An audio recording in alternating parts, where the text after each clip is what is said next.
All right, welcome back. Happy New Year. Um, I did a thing here. So this is the original Apex saddle. It's just a sling, like you've seen it before. Um, and people were asking uh, if I would do some build videos. So I thought if I was going to do that, I would go ahead and do that with the updated, upgraded version. So here it is. This is the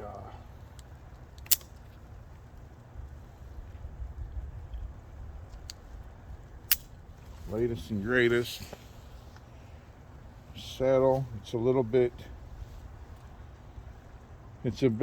bigger in both directions.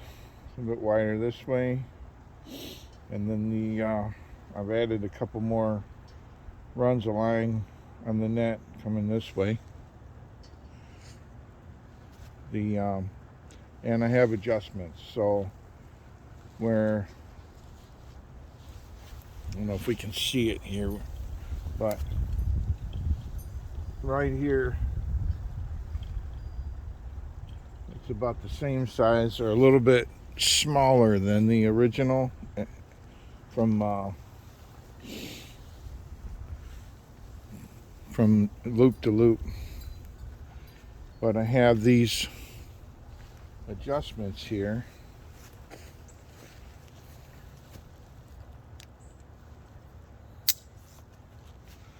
I have these adjustments on both sides here.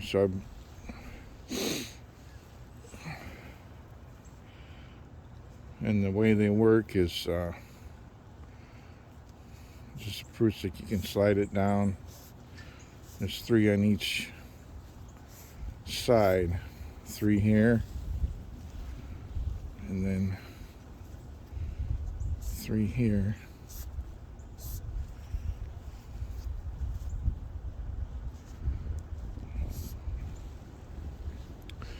And now let's show that. Now it's much longer than the original. It's easily adjustable for if I want to wear this over top of bibs in the late season, or I want to shrink it down to early season size with light clothes. I can do that, and all I got to do is put it on.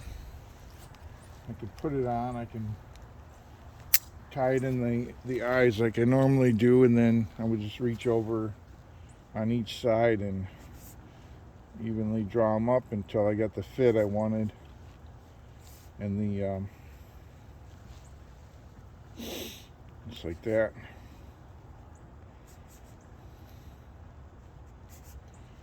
And kind of bend, then balance each one of these out for tension. That'll have to be another video when I have help to run to do the videography. But just run them up until they all have the same amount of tension on them, and they're even, and they're to size, and I'm good to go. I have this. I've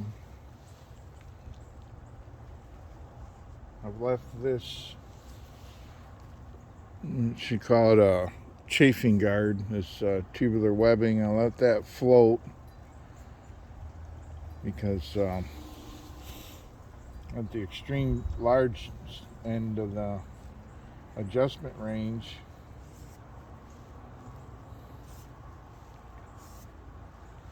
I'm going to have to recenter that like that. And then if I draw it up closer, it can slide over to this end.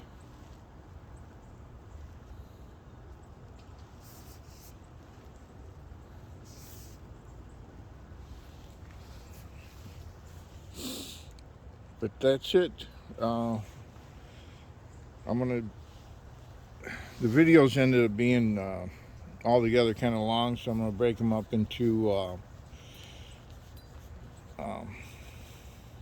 maybe 3 or 4 build videos, 3 or 4 parts. It is what it is. I didn't know how to edit to show the bare minimum needed to build a saddle without going on about how I got there. So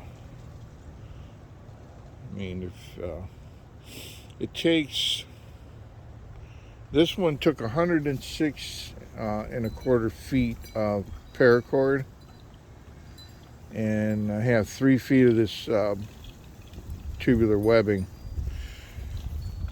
I could do it with 100 feet. I would probably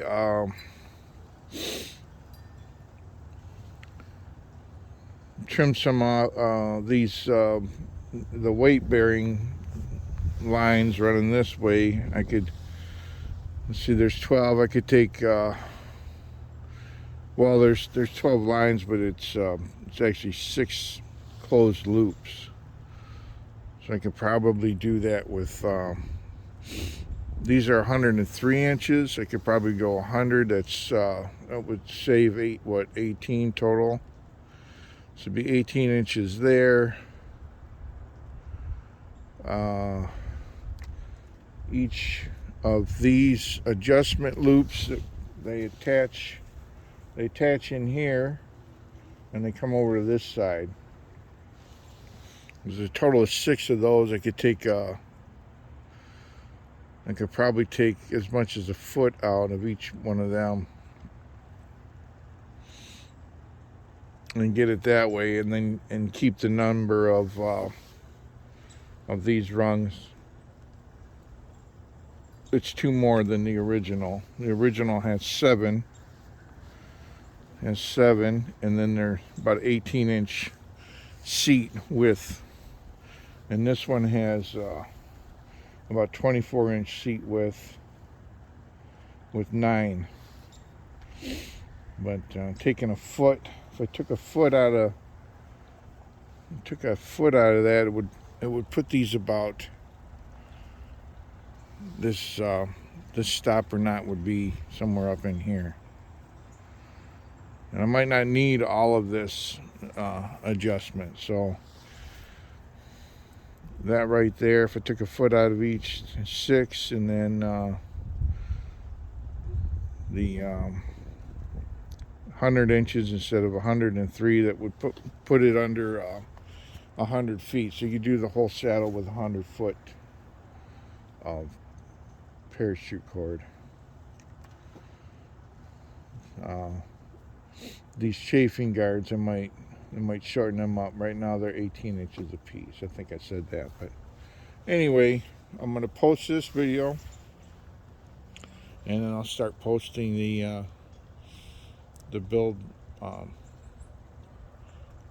videos, and hope it helps. Let me have some feedback, and again, Happy New Year. Thanks for stopping by.